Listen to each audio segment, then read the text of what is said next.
Bonjour, chers étudiants, chers étudiants. Le cours d'aujourd'hui est consacré au premier chapitre d'analyse 1, à savoir les nombres réels. On commence ce chapitre par les ensembles ordonnés et corps commutatifs. On va définir tout d'abord qu'est-ce que c'est une relation d'ordre. Une relation R entre éléments d'un ensemble E est une relation d'ordre si seulement si R est réflexive, est antisymétrique et elle est transitive. R est dite réflexive si et seulement si quelque soit x appartient à E, x est en relation avec x, et elle est antisymétrique si et seulement si quelque soit y appartient à E, x est en relation avec y, y est en relation avec x, alors x égale à y. R est transitive si et seulement si quel que soit x, y, z appartiennent à E, x en relation avec y, y en relation avec z, alors x est en relation avec z. Et on dit alors que E et la relation R est un ensemble ordonné, et on note souvent cette relation ordre R par le symbole inférieur ou égal. Les deux éléments x, y de E sont comparables si seulement si x est en relation avec y, ou y est en relation avec x, c'est-à-dire x est inférieur ou égal à y, ou y est inférieur ou égal à x. Si tous les éléments sont comparables 2 à 2, on dit alors que E est totalement muni de la relation inférieure ou égale est totalement ordonnée. Et s'il existe x, y de E qui ne sont pas comparables, on dit à ce moment-là que E est partiellement ordonné. On peut aussi définir un ordre induit sur une partie. On prend l'ensemble E muni de la loi inférieure ou égale à un ensemble ordonné, et soit E inclus dans E. Pour les éléments de A, cette relation va définir sur la partie A une relation d'ordre. On dit dans ce cas que cette relation est induite par la relation inférieure ou égale à sur E. Exemple classique, si vous prenez l'ensemble des rationnels, et on va sur cet ensemble de rationnels, on définit la relation d'ordre inférieur ou égal, qui est une relation d'ordre total sur l'ensemble des rationnels, elle va induire sur l'ensemble des entiers relatifs une relation d'ordre aussi totale, et aussi elle va induire sur l'ensemble des entiers naturels n une relation d'ordre total. On peut définir sur n étoiles la relation A divise B est une relation d'ordre partiel. Elle est symétrique, antisymétrique, transitive, mais par contre, on ne peut pas entre deux éléments, on peut ne pas avoir de relation. Si par exemple je prends 3 et 2, ce sont deux entiers naturels, 3 ne divise pas 2 et 2 ne divise pas 3, donc il n'y a pas de relation de division entre 3 et 2. Et si on considère un troisième exemple, si on considère E un ensemble, alors l'ensemble des parties de E, la relation A inclus dans B, donc relation d'inclusion entre deux ensembles, est un ordre partiel là aussi. Pourquoi?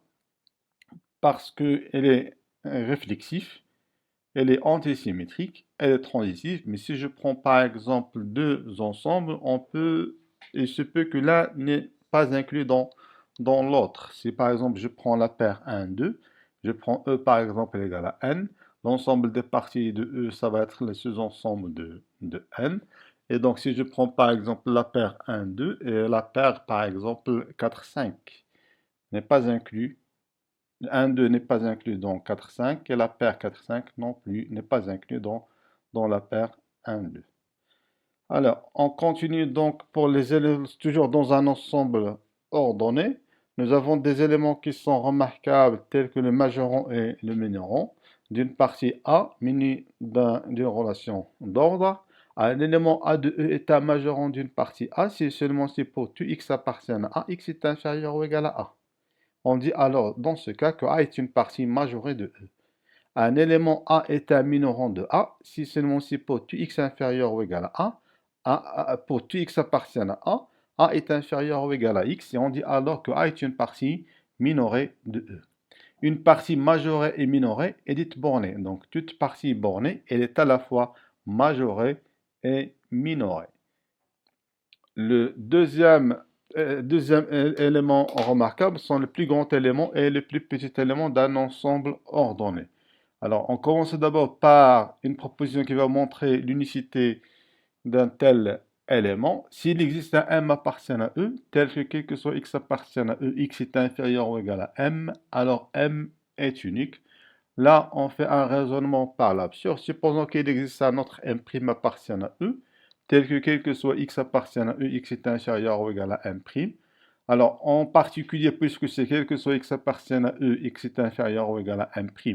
Donc, en particulier, pour X égale à M.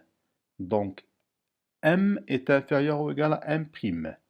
Et puisque M' appartient à E, on a aussi M' va être inférieur ou égal à M. Donc, M est égal à M'.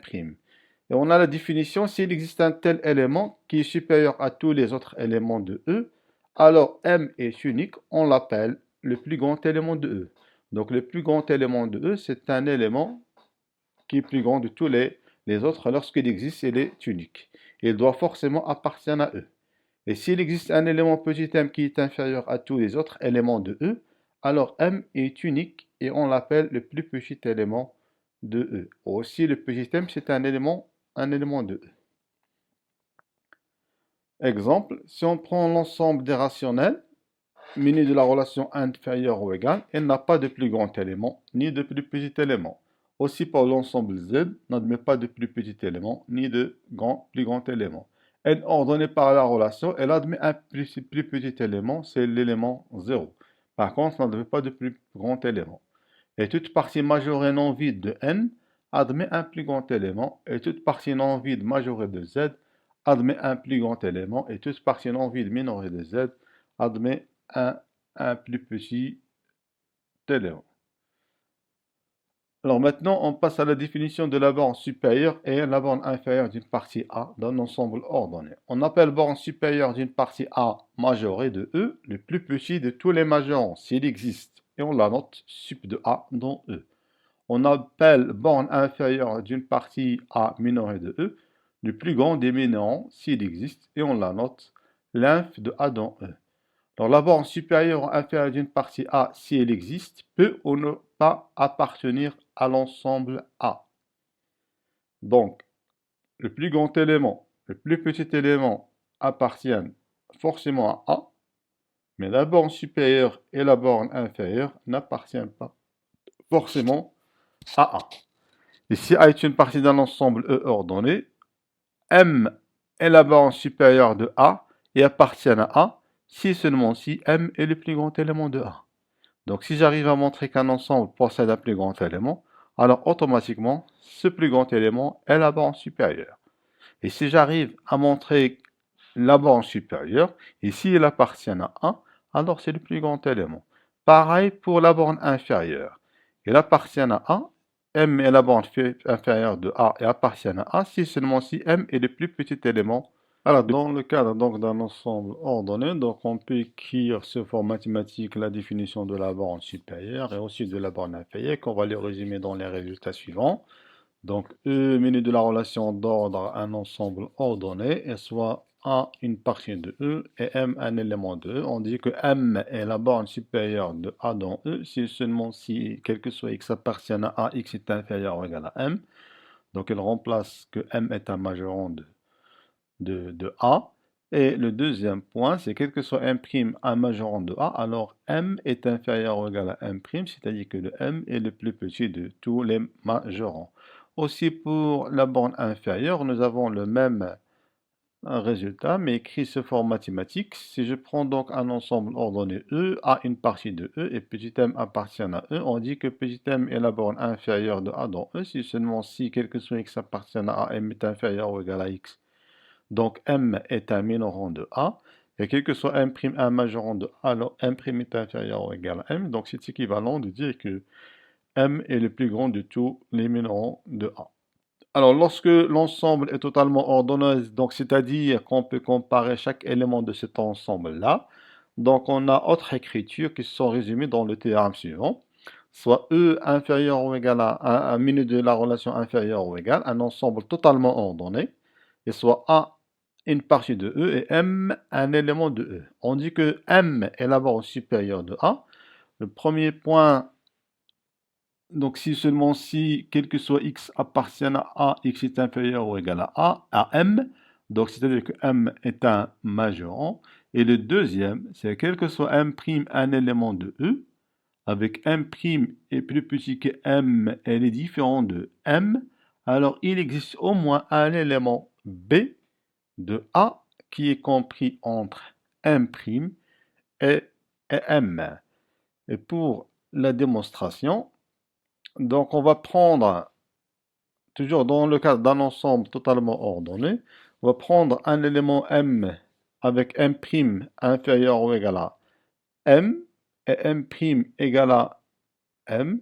Donc on va supposer que le M est sur le sub de A dans E. Alors M' n'est pas un majorant. Par la suite, il existe au moins un B appartient à A tel que M' est inférieur à B. Pourquoi M' n'est pas un majorant? Car le M, le grand M qui est là, le grand M, elle est égale à sub de A dans E, c'est-à-dire c'est le plus petit de tous les majorants. Et comme le M' est le plus petit que M, donc M' ne peut pas être un majorant. Et par suite, il va exister la négation d'un majorant, il va exister un élément B de A qui est plus grand que le M'. Alors on va faire la réciproque. On a M est un majorant de A. Et on suppose que M n'est pas le plus petit des majorants de A. Donc il existe un autre M' de A, vérifions M' inférieur à M. M' un majorant est plus petit que M. D'où il existe B, d'après l'hypothèse, donc il va exister un B appartenant à A, tel que B est compris entre M' et M. Ce qui contredit le fait que M' est un majorant. Donc M est le plus petit des majorants. Donc ici, dans la réciproque, on va considérer M un majorant, parce qu'on veut uniquement montrer ici que le M est le plus petit de tous les majorants. Donc on va supposer, par absurde, on va supposer que M n'est pas le plus petit des majorants. Donc il va exister un autre majorant M' de A qui est plus petit que M. Et d'après notre hypothèse de théorème dans le chemin inverse, la réciproque, donc il va exister un B appartient à A tel que M' est inférieur à B. Ce qui contredit le fait que M' est un majorant. Puisqu'on a trouvé un B appartient à A tel que M' inférieur à B, le M' n'est plus un majorant, et donc c'est une contradiction. Donc M est le plus petit des majorants. Alors aussi, on a le même résultat pour la borne inférieure. Donc, si je prends un ensemble E totalement ordonné muni de la relation inférieure ou égale, A inclus dans E et M appartenant à E, M est la borne inférieure de E, si seulement si quel que soit X appartient à E, M est inférieur ou égal à X, donc M est un majorant, et quel que soit M' appartient à E, M plus petit que M', mais M différent de M', alors il existe au moins un élément B de A qui est compris entre M et M'. Alors la démonstration elle est similaire à celle de la borne supérieure, je vous la laisse en exercice pour vous familiariser de ce type de raisonnement. Alors on définit ici qu'est-ce qu'un groupe commutatif, donc je rappelle, parce que là ça va être vu en algèbre. Alors en E+, menu de la loi plus est un groupe commutatif, si seulement si l'addition est associative, elle possède un élément neutre noté 0, et tout élément possède un symétrique noté -x, et l'addition est commutative. Alors, on définit un corps commutatif. Un ensemble E est un menu de la loi multipliée, l'addition et la multiplication est dit un corps commutatif. Si seulement si E plus est un groupe commutatif, la multiplication est associative. La multiplication possède un élément neutre noté 1. Tout élément non nul x possède son inverse noté 1 sur x. La multiplication est distributive par rapport à l'addition. On a ici la distributivité à gauche et à droite. Et la multiplication est commutative. Alors je passe, ce qui nous intéresse en analyse, c'est la définition axiomatique des nombres réels. Alors tout d'abord, on dit qu'un ensemble possède la propriété de la borne supérieure si seulement si toute partie non vide majorée de E possède une borne supérieure dans E. Toute partie non vide majorée de E possède une borne supérieure dans E. Et nous avons la définition des corps des nombres réels. On appelle corps des nombres réels notés R tout corps commutatif totalement ordonné possédant la propriété de la borne supérieure. Donc c'est l'ensemble R. R est un corps commutatif totalement ordonné, possédant la propriété de la borne supérieure. Alors la première notion de la borne à partir, qu'on va en déduire à partir de cette définition de R, c'est la propriété de la borne inférieure. Toute partie non vide minorée de R admet une borne inférieure dans R. On sait que toute partie non vide majorée de R admet une borne supérieure dans R. Donc pour cela, on va considérer une partie non vide minorée de R. Alors cette partie, si on la multiplie par le moins 1, ça va devenir une partie non vide majorée de R. D'où elle possède une borne supérieure, notée sup de moins 1 dans R.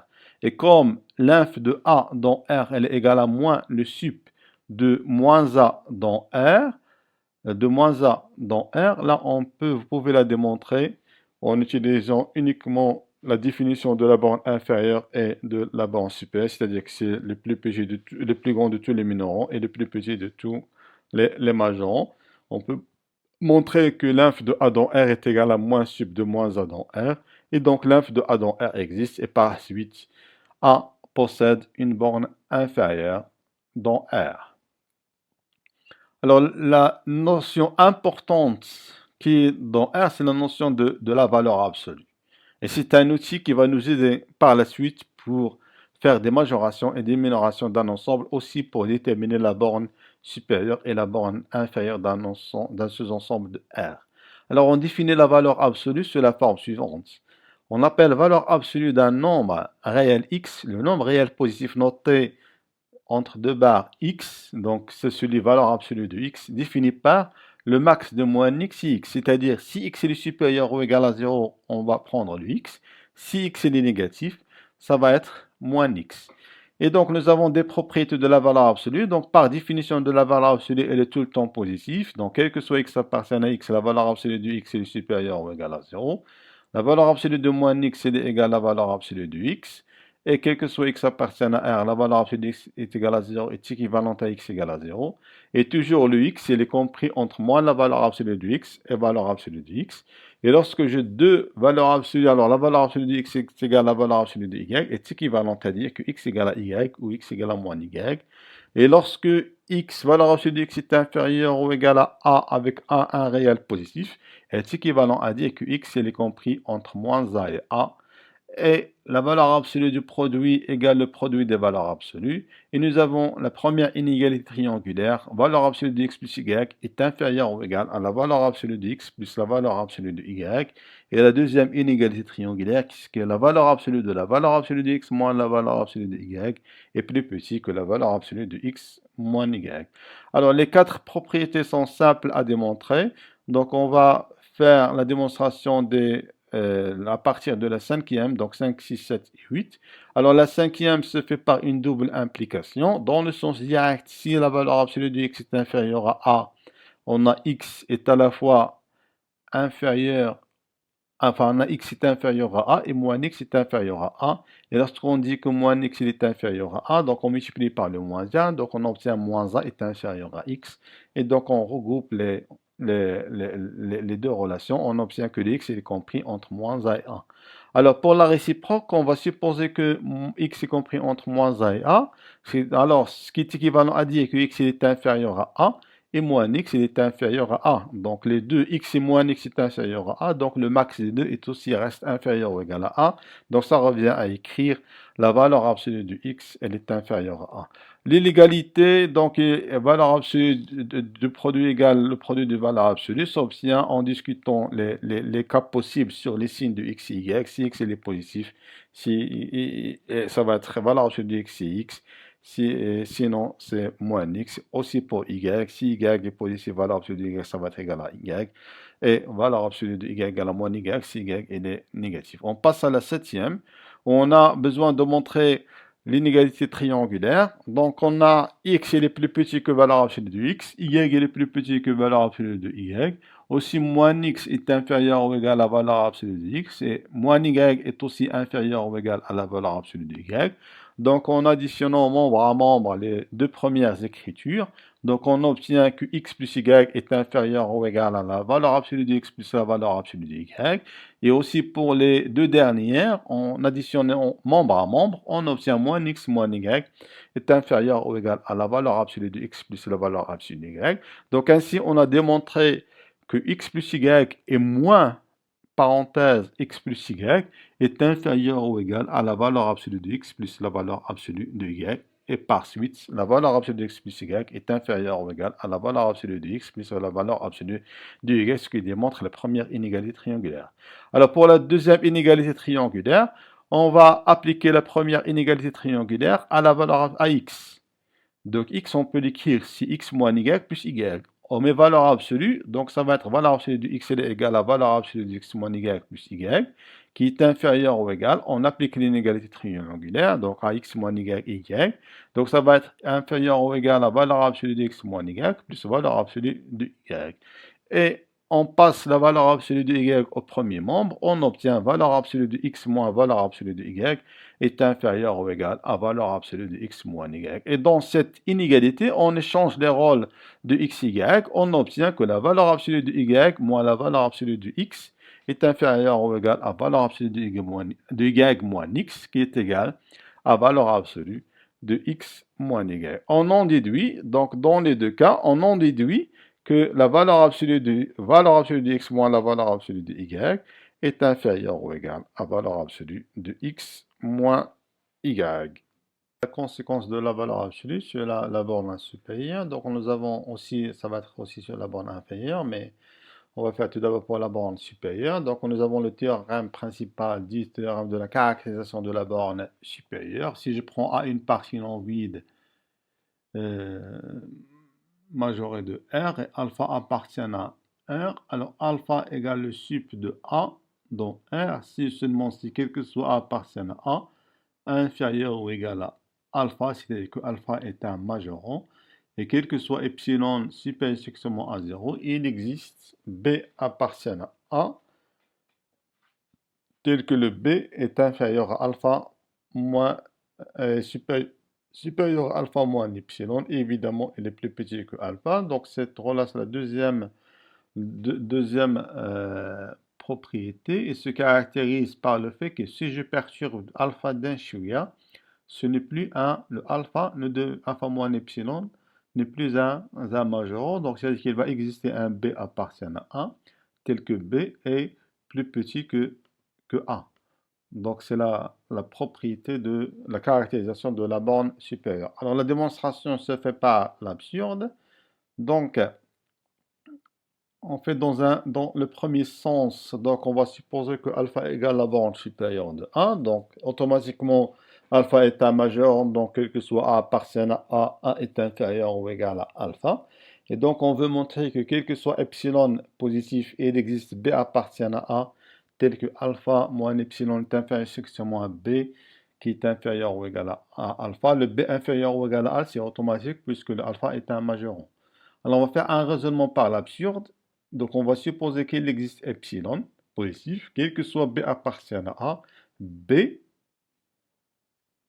est inférieur ou égal à alpha moins epsilon. Le B n'est plus supérieur ou égal à alpha, supérieur strictement à alpha moins epsilon. Alors, donc, si on l'écrit sous cette forme-là, il existe un epsilon, quel que soit B appartient à A, B est inférieur à alpha moins epsilon. Donc, c'est-à-dire que alpha moins epsilon est un majorant.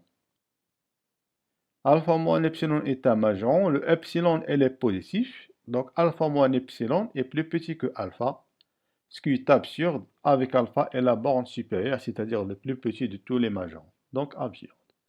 Alors on passe à la réciproque, donc on va supposer que quel que soit A appartient à A est inférieur ou égal à alpha, c'est-à-dire que alpha est un majorant, et aussi quel que soit epsilon positif, il existe un B appartient à A, alpha moins epsilon est inférieur à B qui est inférieur ou égal à alpha. Donc on veut montrer que ce alpha, pour montrer que alpha égale le sub de A, on doit montrer que alpha est le plus petit de tous les majorants. Donc on va prendre alpha prime un majorant de A. On a, quel que soit epsilon supérieur strictement à 0, il existe un B appartient à A, tel que alpha moins epsilon est inférieur à B. Et comme alpha prime est un majorant de A et B est un élément de A, donc B est inférieur ou égal à alpha prime. Donc qu'est-ce qu'on obtient? On obtient alpha moins epsilon est inférieur strictement à B, qui est inférieur strictement à alpha prime. C'est-à-dire que alpha prime moins alpha est inférieur à epsilon, donc alpha, et ceci quel que soit epsilon positif, donc alpha est inférieur à alpha prime. Par suite, alpha prime n'est plus le plus petit de tous les majorants, et alpha est inférieur à alpha prime, par suite alpha est le plus petit de tous les majorants, et donc alpha est la borne supérieure de A dans R. Alors, on a aussi un théorème similaire pour la borne inférieure, c'est la caractérisation de la borne inférieure, soit B une partie non vide de R minorée et bêta appartient à 1, bêta égale la borne inférieure de B dans R, si seulement si bêta est un minorant, donc quel que soit B appartient à B, bêta est inférieur ou égal à B, et si je perturbe cette borne inférieure sur bêta d'un chouïa, ce n'est plus un minorant, donc il va quel que soit epsilon, il existe un C appartient à B, C est compris entre bêta et bêta plus epsilon. Alors, on passe maintenant à la propriété d'Archimède, c'est une propriété aussi fondamentale d'analyse, et c'est une propriété de R. Donc, la propriété d'Archimède, c'est pour tout A réel, il existe un entier n qui est n supérieur strictement à A. Donc, on voit bien que c'est pour n'importe quel réel, il va exister un entier qui est plus grand que ce réel. Donc, la propriété, elle est évidente, mais ça n'empêche, donc on peut la démontrer. Alors, on va considérer la propriété, quel que soit A appartient à R, il existe n appartient à n supérieur à A. On va faire un raisonnement par l'absurde. On va supposer que la propriété est fausse. Et donc, il existe un A appartient à R, quel que soit n appartient à n. N est inférieur ou égal à A. Donc, n, ça devient l'ensemble des entiers naturels est une partie non vide majorée de R. Par suite, n possède une borne supérieure dans R, car on sait que R possède la propriété de la borne supérieure, c'est-à-dire que toute partie non vide majorée de R admet une borne supérieure. Donc on va considérer alpha la borne supérieure de n dans R. Donc d'après la caractérisation de la borne supérieure, quel que soit epsilon, il existe P appartient à n tel que P est compris entre alpha moins epsilon et alpha. Puisque ceci c'est quel que soit epsilon positif, en particulier pour epsilon égal à 1 demi. Donc alpha moins 1 demi est inférieur à P, est inférieur ou égal à alpha. J'augmente le tout de 1, ça devient alpha moins 1 demi plus 1 est inférieur strictement à P plus 1, qui est inférieur ou égal à alpha plus 1. Alors, alpha, ça va être inférieur à alpha plus 1 demi, qui est inférieur à P plus 1. Et P plus 1, c'est un entier naturel. Donc alpha n'est pas un majorant, ce qui est absurde. Alpha est la borne supérieure. Donc la propriété P est une propriété vraie. Et ainsi, nous avons démontré le résultat du théorème de la propriété d'Archimède. C'est pour tout A réel, il existe un entier naturel n qui est supérieur au réel A. Alors, vous avez aussi une autre forme de la propriété d'Archimède. Vous pouvez la rencontrer dans la matière qui s'écrit sous cette forme-là. Quel que soit x appartient à R étoile plus, quel que soit y appartient à R, il existe un n appartenant à n tel que nx supérieur strictement à y. Donc, on applique la propriété précédente, dite la propriété d'Archimède, avec a égale à y sur x. X il est différent de 0 et il est positif, donc l'inverse il est bien défini. Donc on considère le réel y sur x, et puisque le x il est positif, donc quand je multiplie, alors lorsque je considère le réel y sur x, donc il va exister un n qui est plus grand que y sur x. Donc n est supérieur à y sur x. Quand je multiplie par le x qui est positif, donc on obtient nx est supérieur à y. Alors la application de cette propriété, c'est la première application, c'est la partie entière. Pour n'importe quel réel, il va exister un entier n unique, x. Il est n tel que x, il est compris entre n et n plus 1. Pour la démonstration, on va considérer un ensemble, soit x, on fixe un élément, un réel, et on considère UX il est égal à l'ensemble des P des entiers relatifs qui sont plus grands que X, d'après la propriété d'Archimède, UX est une partie non vide de Z, puisqu'il va exister un entier plus grand que X, donc UX est non vide. UX elle est minorée par X, donc UX admet un plus petit élément, parce que toute partie, nous avons, au départ, nous avons dit que lorsque UX est un ensemble, et toute partie minorée de Z admet un plus petit élément. Donc UX est une partie non vide minorée de Z. Donc elle admet un plus petit élément unique. Notons ce plus petit élément n plus 1. Donc X est inférieur à n plus 1 et elle est plus grande que le n. Pourquoi ça va être plus grande que le n? Si X est inférieur à n, n ne serait plus le plus petit élément, alors n serait le plus petit élément, c'est-à-dire ce n'est plus n plus 1, donc ce qui est faux. Et donc le x est compris entre n et n plus 1, et à ce moment-là, on peut définir la notion de la partie entière. N est appelée dans ce cas la partie entière du nombre réel x. Cette partie entière, on la note en général soit par e de x ou x entre crochets, et donc par définition, e de x est le plus grand entier inférieur ou égal à x. L'application de la propriété d'Archimède, c'est la densité de l'ensemble des rationnels dans l'ensemble des réels. On commence d'abord par un lemme. Entre deux réels distincts, il existe au moins un rationnel R. C'est-à-dire entre deux réels, il existe un rationnel. Alors on considère deux réels A et B, avec A est inférieur strictement à B. Alors le A va être inférieur strictement à B parce qu'il y a une relation d'ordre total dans R et on a dit que deux réels sont distincts, donc le A est différent de B, donc c'est A inférieur strictement à B. B moins A, elle est différente de 0 et il est positif. Donc son inverse aussi est supérieur strictement à 0.